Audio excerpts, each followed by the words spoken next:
네, 안녕하세요. 부동산 서포터 솔트입니다. 저는 직장인 투자자로 소액 경매를 하고 있습니다. 이번 영상부터 여러분에게 소액으로 경매를 어떻게 잘 할 수 있는지, 그리고 어떻게 하면 경제적 자유로 갈 수 있는지, 이런 것들에 대해 제가 같이 성장해 나가는 것들을 영상으로 여러분들께 공유 드리려고 합니다. 첫 번째로 여러분들이 경매를 하면서 어려워하는 것 중에 하나인 입찰가 산정에 대해 말씀을 드리겠습니다. 경매 물건을 입찰하려고 조사까지 다 마쳤는데 입찰가를 얼마로 써야 할지 많이 어려우시죠? 입찰가 정하는 게 어렵게 느껴지는 이유는 우리가 낙찰을 꼭 받아야 된다는 강박증이 있기 때문입니다. 여러분 한번 잘 생각해 보시면 낙찰을 받는 게 제일 중요한가요? 아닙니다. 경매에서는 낙찰 받는 것 자체가 중요한 게 절대 아닙니다. 경매를 우리가 이용해서 물건을 받을 때는 이 물건이 과연 일반 매물로 살 때보다 더 싸게 살 수 있는지, 그리고 얼마나 더 싸게 살 수 있는지가 더 중요합니다. 만약에 일반 매매로 살 수 있는 물건보다 비싸게 낙찰을 받는다면 차라리 부동산 들어가서 일반 매매로 사는 게 훨씬 낫습니다.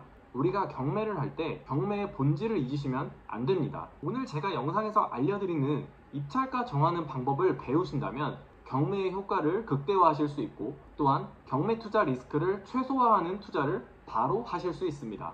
제가 알려드릴 입찰가 산정 방법은 바로 일반 매물 중에 가장 싸게 나온 매물보다 입찰가를 낮게 적어야 돼요. 그거보다 비싸면 안 돼요. 물론 경매 물건이 일반 매물보다 더 좋은 조건이라고 하면 당연히 경매의 입찰가가 높을 수 있지만, 동일 조건일 때는 당연히 입찰가가 더 낮아야 합니다. 이게 어떻게 들으면 되게 상식적인 내용인데, 이 상식적인 게 입찰가에 안 반영될 때가 많아요. 왜냐면 경매장에 가면 수많은 경쟁자들을 보면 꼭 낙찰받고 싶다는 생각 때문에 입찰가를 내가 생각했던 입찰가보다 더 높여서 쓰거든요. 이러시면 절대 안 됩니다. 자, 경매 입찰가의 원칙을 설명드렸습니다. 반드시 일반 매물 가격보다 싸게 적어야 합니다. 그러면 일반 매물 가격 조사를 어떻게 하나요? 보통 일반 매물 가격을 조사하실 때 네이버 부동산을 많이 보시죠? 네이버 부동산만 보고 끝내면 절대 안 됩니다. 이러면 진짜 일반 매물로 내가 가장 싸게 구할 수 있는 가격이 얼마인지 알 수가 없어요. 그럼 네이버 부동산 말고 또 뭐가 있냐 라고 하실 텐데요. 네이버 부동산에 나온 정보 말고 일반 매물의 가격을 어떻게 더 추가로 조사하는지 제가 지금부터 알려드릴게요. 첫 번째, 네이버 부동산 매물을 일단 다 취합하세요.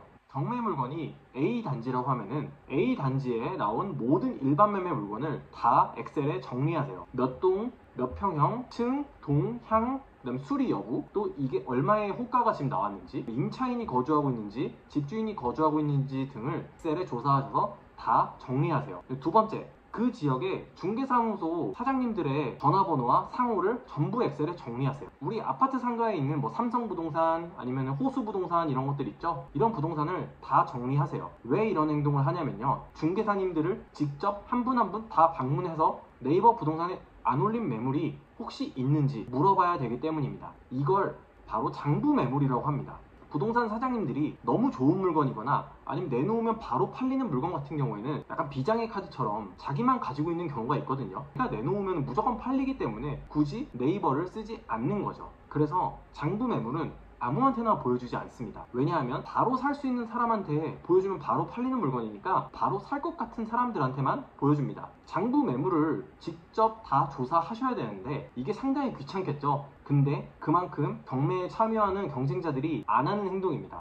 여러분, 남들이 안 하는 행동을 하셔야 좋은 가격에 낙찰 받으실 수 있습니다. 중개사님들이 안 올린 매물이 금매인 경우가 많습니다. 이러한 금매가 일반 매물 중에 가장 저렴한 물건이겠죠. 이렇게 저렴한 물건보다 낮게 입찰가를 쓰면 내가 절대 손해를 보지 않습니다. 그러면 이 장부 매물은 도대체 어떻게 조사를 해야 되냐? 장부 매물을 조사할 때는 그냥 대놓고 사장님한테 가서, 사장님 네이버 부동산에 안 올려놓은 매물이 있으세요? 저거 좀 알려주세요 라고 하면 잘 안 알려주세요. 그래서 약간의 컨셉이 필요한데요. 제가 개인적으로 추천드리는 방법은 당장 매수할 수 있는 능력이 있고 매수할 의사가 있는 매수자처럼 행동하라는 팁입니다. 더 팁을 드리자면, 만약에 경매 물건이 로얄동, 로얄층이라면 중개사 사장님한테 말씀드릴 때, 사장님 저는 요 단지에 로얄동, 로얄층이 대충 3억 정도 하는데 저 일단 3억 충분히 대출이나 제 현금 이용해서 구할 수 있고요. 저는 실거주를 직접 오래 할 사람이기 때문에 좀 좋은 동수를 찾고 있습니다. 근데 그 중에 좀 싸고 괜찮은 물건 없나요? 라고 물어보시면 아마 중개사님은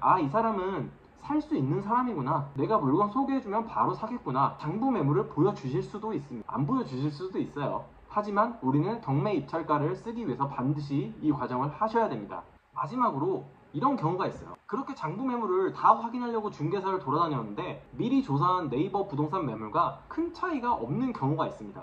이럴 때는 A 단지에 가장 급매를 만들 수 있습니다. 이게 무슨 말이냐면 예를 들어서 네이버 부동산에 올라온 가장 싼 매물이 1억이라고 해볼게요. 근데 중개사님들 돌아다니면서 급매의 장부 매물 다 조사했는데 그것도 1억이에요. 별반 차이가 없는 거죠. 이때 부동산 사장님한테 사장님, 제가 1000만원만 혹시 깎아주시면 바로 매수할 수 있는데 매도자분에게 한번 물어봐 주실 수 있나요?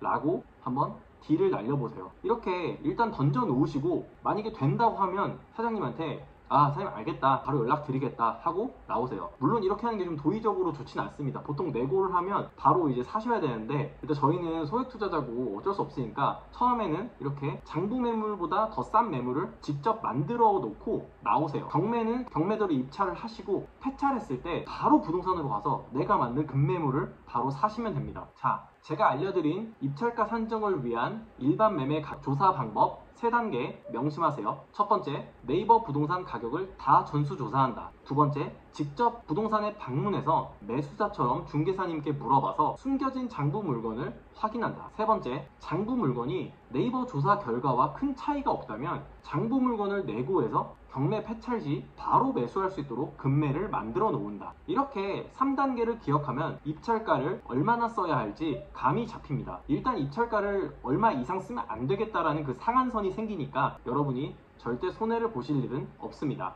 이렇게 3단계를 알려드렸는데 지금 당장 내가 무엇을 해야 할지 그것도 고민이시죠? 제가 여러분이 바로 할 수 있는 액션을 알려드리겠습니다. 자, 네이버 부동산을 키세요. 여러분이 지금 살고 계신 단지 또는 관심 있는 단지를 조사하세요. 가격이 가장 낮은 순으로 정렬을 하시고 매물을 내놓은 부동산에 전화하세요. 전화하셔서 관심 있는데 문의 좀 드리고 싶습니다 라고 하면 물건을 보여주신다고 하실 수도 있어요. 사장님께 한 번 더 물어보세요. 사장님, 저 이 단지 실거주하고 싶은데요, 혹시 이 물건보다 더 싼 물건이 있을까요? 없다고 하실 수도 있습니다. 장부 매물을 모든 중개사분이 가지고 계신 건 아니니까요. 그러면 다른 부동산 가서 똑같이 하시면 됩니다. 그렇게 한 개 단지만 한번 해보세요. 그러면 그 단지에서 가장 싸게 사려면 도대체 얼마에 사야 되는가, 만약에 경매가 나왔다면 얼마에 써야 되는가, 이런 감이 잡히실 겁니다. 소액 투자자 여러분들, 우리는 종잣돈을 잃지 않는 게 제일 중요합니다. 그러기 위해서 경매를 하는 건데 경매를 할 때 제일 중요한 건 시세보다 싸게 사는 겁니다. 시세보다 싸게 사려면